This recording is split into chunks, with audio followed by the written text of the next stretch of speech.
What's good, everyone? It's your boy Natsu with another video for the channel. Welcome back to DMV Sports Zone. And on this late, and I mean late, Thursday night, April 29, 2021, the first round of the NFL Draft just wrapped up, and I wanted to give you guys my brief comments on the Washington football team selection of Jamin Davis at the 19th overall pick in the first round. And Jamin Davis out of the University of Kentucky, 6'4", 234 pounds, 22 years old, but does have, I believe, only 1 year of solid starting experience in college football. I will say this, much like all the people out there who are probably watching this, who thought, if Washington goes with a linebacker in the first round, that Washington was going to select Jeremiah Owusu-Koramoah, the Virginia native and also Notre Dame ex-football player. But ultimately, even after Ron Rivera's comments about wanting to get a guy that was sort of a jack-of-all-trades at the linebacker position that could really do it all, much like a Shaq Thompson in Carolina, that guy was not Jock, but it was actually Jamin Davis, and I think was very much slept on in this pre-draft process by a lot of fans, although he did get some more hype by the media over the last couple months, right? For a period of time, he was a projected 4th, 5th round pick, but ultimately was the 19th overall pick in the NFL draft, so it was quite the rise for Jamin Davis. But like I said, 6'4", 234 pounds, tested out the charts at his pro day. 4.48 40-yard dash, 42-inch NBA-type vertical jump.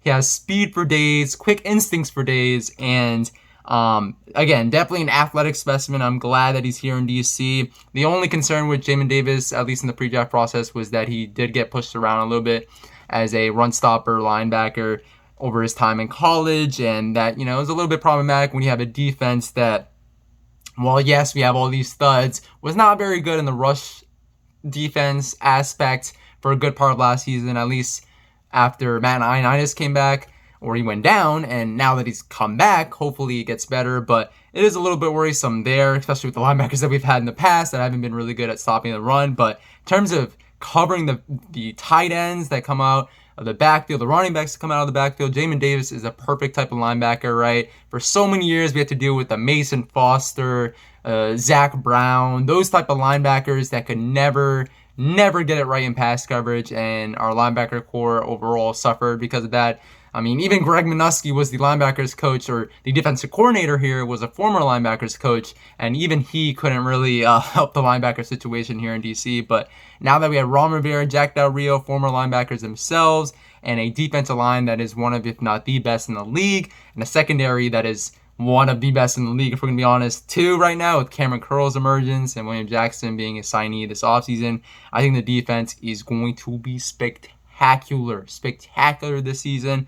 The best I probably will ever see in my lifetime up until 2021, really. And I'm really looking forward to it. Obviously, there was other stuff that went down this draft night with Trey Lance being the number 3 overall pick to the 49ers, right? I know a lot of people talk about Mac Jones being the pick, and I even put out a video earlier today basically saying that I hope it's not Mac Jones. I really hope for the 49ers' sake, even though I'm a Bama fan, outside of the DMV college teams, of course, but I'm a Bama fan and stuff.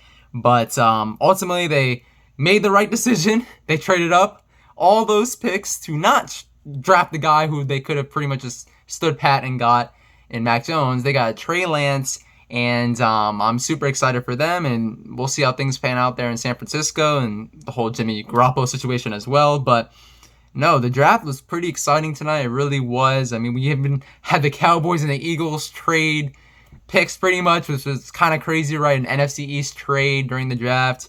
And the Eagles actually got one of my favorite players in the class, Devontae Smith, at the wide receiver position. Saved Washington football team fans from saying Devontae Smith tear it up in a New York Giants uniform, because we all know the Giants are pretty much leading contender, right, for NFC East champion next year alongside the Washington football team. So I'm excited about that. Micah Parsons went to the Cowboys. I mean, typical Cowboys pick. All the off-the-field issues. And if you don't know about it, look up his off-the-field stuff. It's a laundry list of stuff, and I know second chances mean a lot, but at the same time, man, just look it up.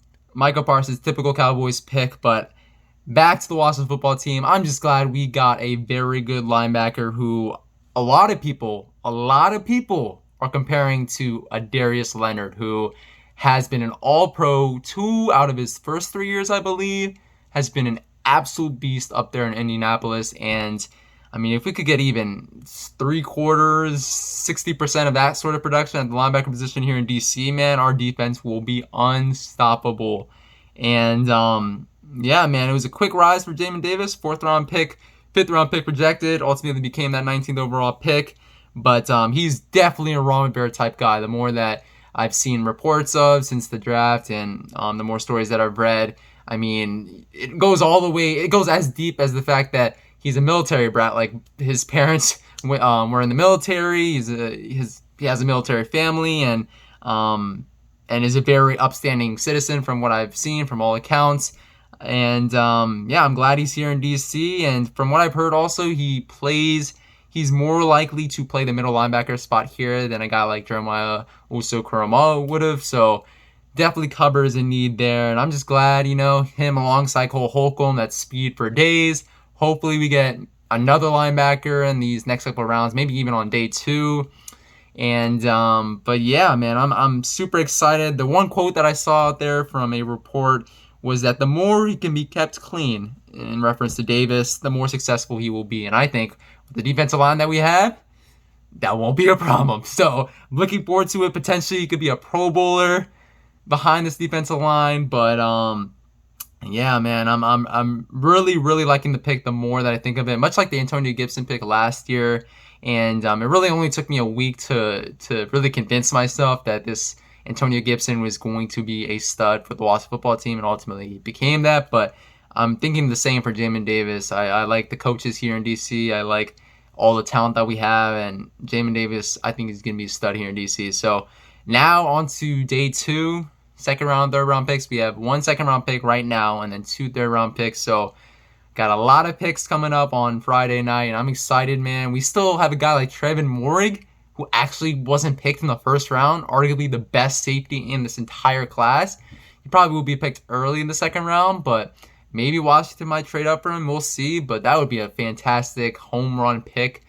Also, Jeremiah Uso-Koromoa, the guy that a lot of Washington football team fans hyped up. He wasn't selected yet. So, I mean, he's still a possibility in the 2nd round. And the 3rd round, a guy like Brevin Jordan, who we talked about in the last stream at tight end. The tight end out of Penn State, I believe, in Furmuth. I can never pronounce his last name right, but he's available as well. So there's a lot of talent left on the board, and I'm excited to see what Washington does next. But for tonight, I think it was a rather successful night. I know a lot of people are talking about the fact that the Washington football team did not trade up for a quarterback. We saw the big move.